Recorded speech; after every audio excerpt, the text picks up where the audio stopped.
Gazans do not lack food. Gaza's humanitarian crisis is that Hamas still wages war and holds 101 hostages in terror dungeons. Israeli troops are operating in northern Gaza to stop Hamas from regrouping, while at the same time, Israel is sending hundreds of truckloads of aid every single day. Aid is also coming in from Egypt and Jordan. Israel now has 3 separate points for pushing aid into northern Gaza: Erez, the so-called Erez 2 on the beach, and Gate 96 to Gaza City's south. There is so much aid that international aid organizations simply are not keeping up. 675 truck worths of food and other things are awaiting collection on the Gazan side of the border. Now, I know I've said this several times before, but the international arena keeps on with the mantra and the fake news that Israel is preventing humanitarian aid from flowing into Gaza, that it is purposefully starving the Gazan population. So I'm saying it again. There is no lack of humanitarian aid in Gaza.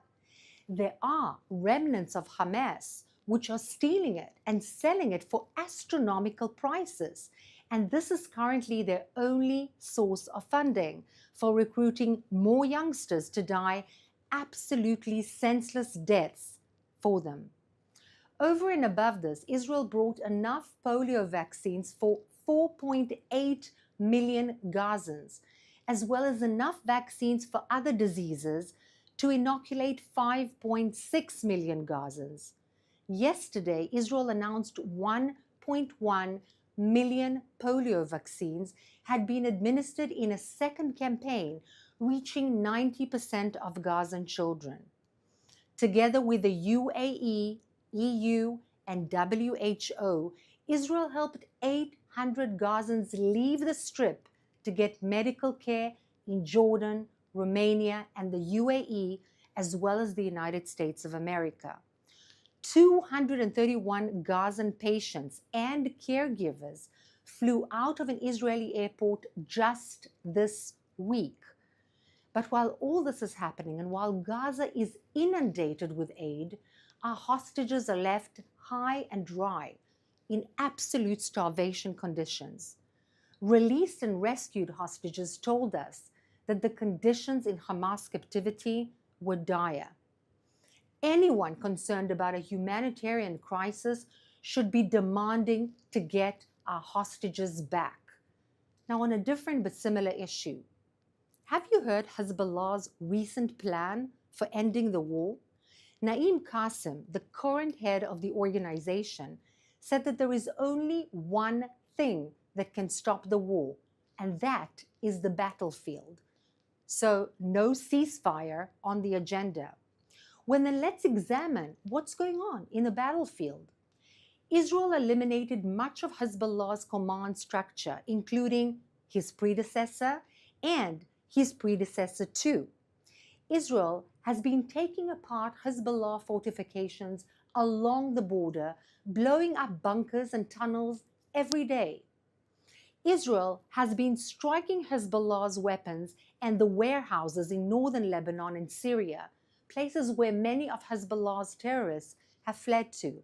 In fact, Qassem made his speech not from Lebanon, but from his new headquarters in Iran. It doesn't sound like Hezbollah's new boss is in touch with what's really going on the ground. But other voices in Lebanon are also asking for the war to continue. Lebanon's Christian groups who oppose Hezbollah in the context of Lebanon's sectorial politics say they hope Hezbollah keeps fighting so that Israel destroys every single one of them once and for all. You see, Hezbollah is the face of Iran's occupation of Lebanon. Hezbollah's 16,000 Iranian rockets, missiles, and drones aren't just a threat to Israel, but to the Lebanese themselves. Our hope is that this war means a safer tomorrow for both of our nations. Now let's take some questions from our audience.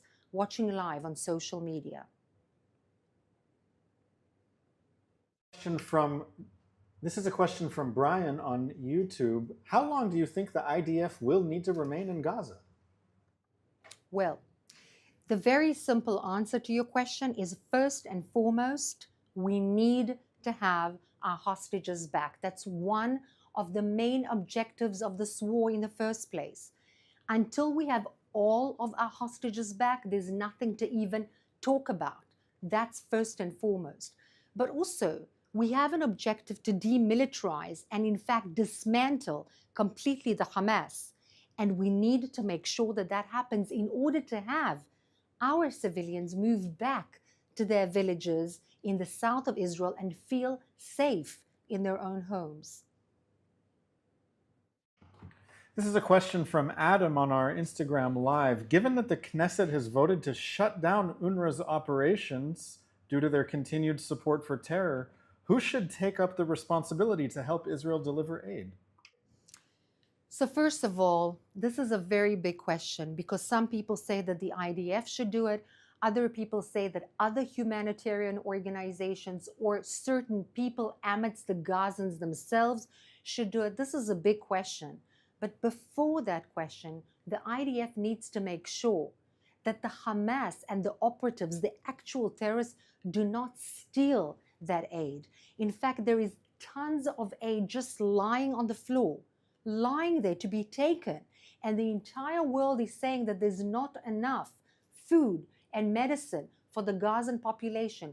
Why is this produce not being taken? The Hamas are preventing civilian Gazans from actually even going near the produce, and this needs to be distributed in a proper way. We have some ideas. It needs to be worked out in order for the people to properly get the food instead of Hamas stealing it. This is a question from YouTube from Charles, who says, I live at the confrontation line and we get missile and UAV alerts every day. Will the new defense minister have a plan of action to reduce this threat? Is there a change with the new defense minister? So the new defense minister has not yet said what he's planning to do and if there will be a change. But those who are actually waging this war, a defense against the terrorists, is the army, the IDF, the same army, the same chief of staff. And the importance is to make sure that no rockets are being sent. In fact, one rocket was sent just this morning again to the south of Israel. In the north, every single day, there are rockets, tens if not hundreds of rockets being sent on a daily basis. This needs to be stopped. And what's going to stop it? The plan that you are asking about, making sure that these terrorist organizations are demilitarized, that their infrastructure and their warehouses are empty of weapons, and that they cannot do what they had been doing for over a year again. This is a question from Adina on Instagram. Is there any word if the Gazans will accept money to return the hostages? We know the Prime Minister made an offer. Has there been any reply? So far, very interestingly, there's been absolutely no reply. Not one Gazan citizen came forward before the offer or after the offer and said anything, showed any moral clarity about the fact that their leadership in their name was holding over 100 hostages, Israeli hostages still in captivity. And this is something which is absolutely tragic. Hopefully, some will come through and be willing to give information in return for having safe passage away from Gaza. This is a question from Itai on Instagram. Will Israel conduct a preventive strike in case Iran tries to attack again? We're seeing reports that Iran is preparing another ballistic missile attack. Iran has been actually the Islamic Republic of Iran, and not Iran as in the people, has been already warning Israel again and again and again that it will attack Israel. For what? For actually defending its civilians against the Islamic Republic's attacks beforehand. But never mind that. We will deal with any threat that comes to attack Israeli civilians, whether it's the Islamic Republic itself with its ballistic missiles, or whether it's the proxies or the arms of that Islamic Republic in the face of what we are seeing. It may be the Hezbollah, it may be Hamas or other proxies. But Israel will strike back. Is it going to do a preemptive attack or not? We have to wait and see. We cannot talk about it beforehand. This is our last question today. What are you expecting from the incoming Trump administration as far as policies toward Israel? Well, thank you for asking that. In fact, very importantly, we need a strong hand vis-a-vis the region. The region and the partners need to feel, the role players in the region need to feel that there is a strong hand and care for the region to be stable.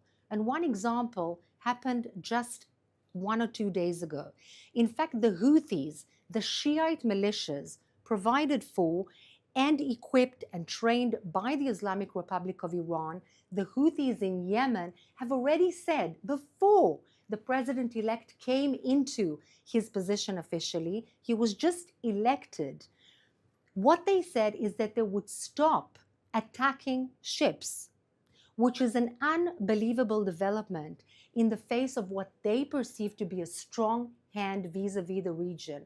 And that's exactly what role players in the region need to feel and see. The region is unstable.